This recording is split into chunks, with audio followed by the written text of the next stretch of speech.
Among pro motocross racers, there seems to be a dissatisfaction that breeds success, and a gratitude for the status and salary of racing that produces defeat. Perhaps the scariest thought for any racer is the belief that restlessness and success have an unbreakable relationship.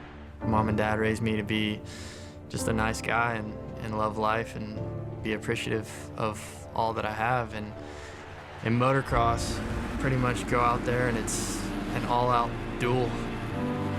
If you're not mean and aggressive, reflects on your riding. It's definitely hard to go out there and just be like, yo, I'm gonna smash some guys and I'm gonna kill all these guys. It's just not my way of living. The sacrifices you had to make. It's definitely tough. When I was 16, I moved to California with my mechanic. You either make it or break it. I was seeing all my friends going to prom or doing like a normal teenager thing, and I'm over here away from my family. I think it was just that, wanting to just win. Just wanted to prove everybody wrong, and if I'm gonna do something, I'm gonna do it right. Bad risk? What bad risk? He just wants it bad, and good things happen when you do. Cooper Webb wins the moto. Despite coming into the season nursing a broken wrist, Cooper Webb has delivered results that have put him in a position to contend for the outdoor title. But Webb's disdain for preparation has his trainer Gareth Swanepoel working daily to push back complacency. Cooper doesn't enjoy much besides winning. He hates training.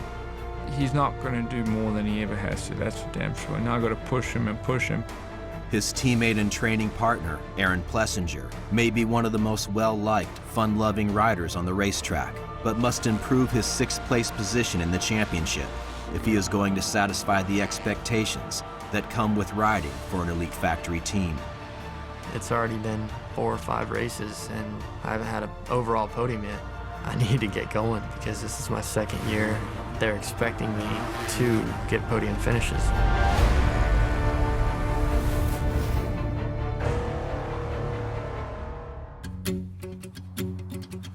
In 1949, it was illegal to buy or sell alcohol in Robeson County, North Carolina. So a town sprung up around a beer stand just south of the border in South Carolina.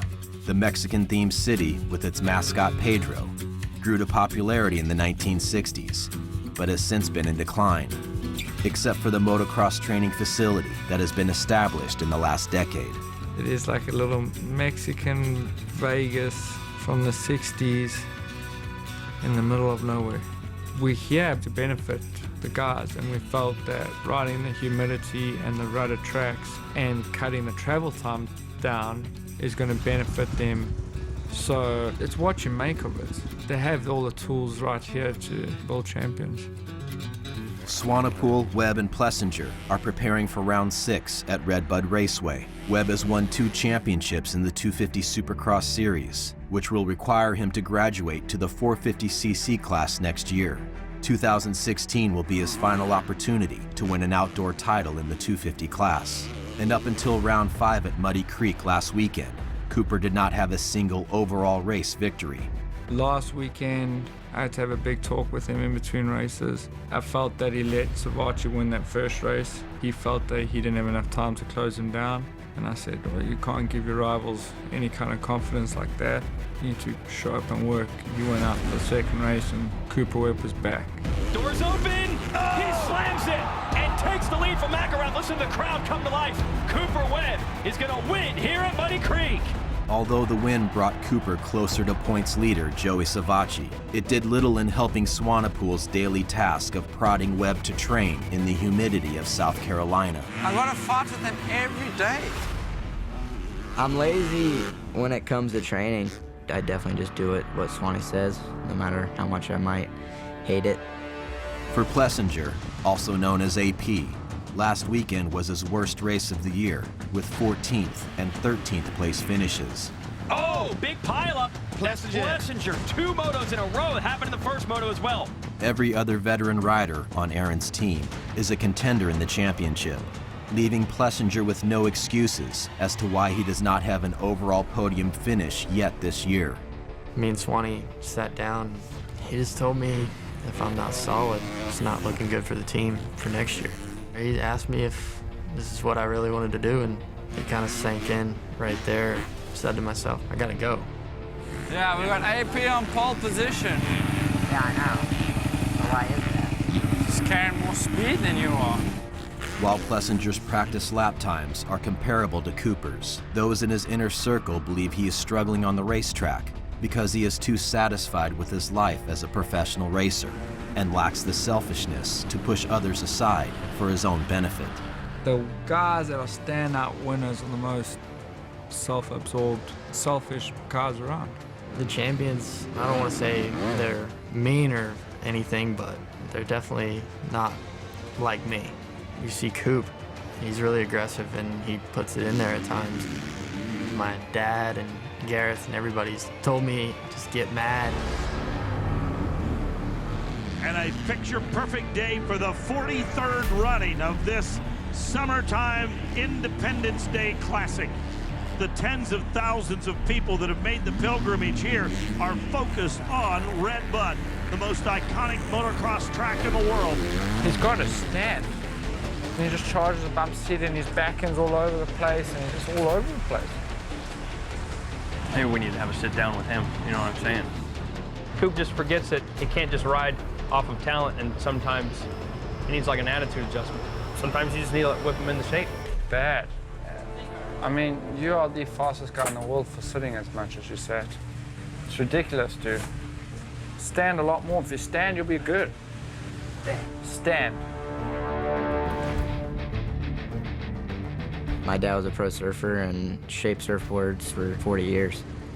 When I was about 15, we were actually building a house. He made me go dig ditches and help him with the flooring and just kind of showed me like how real life and real jobs are. That's when it all clicked for me. Don't want to be a normal guy. Just always trying to shut him up. Just prove him wrong. They are off and into turn number 1. 214, that's Austin Fortner.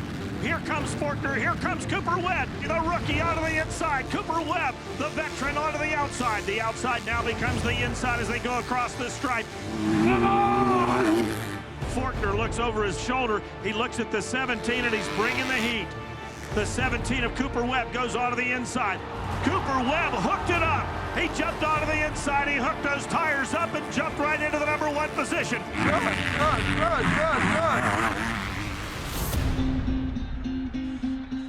Cooper Webb, what makes me want to work for him and sacrifice for him to achieve what he needs to achieve? The way he rides is just sheer heart. Not a lot of people have that. Cooper Webb has won it here today. Moto number 1 from Red Bud, Michigan. American motocross culture, they believe you have to be, Iron Man, train so much and all that kind of stuff. Myself and Bobby Reagan, we're looking at something different in riders. We're trying to find riders that hate losing. That's all we go for, and then I'll do the rest. After holding off Savacci for the win in Moto 1 at Red Bud, Webb avoided the multiple crashes taking place around him in Moto 2, passed Alex Martin for the lead with 4 laps remaining, and achieved the first 1-1 moto sweep of his outdoor career.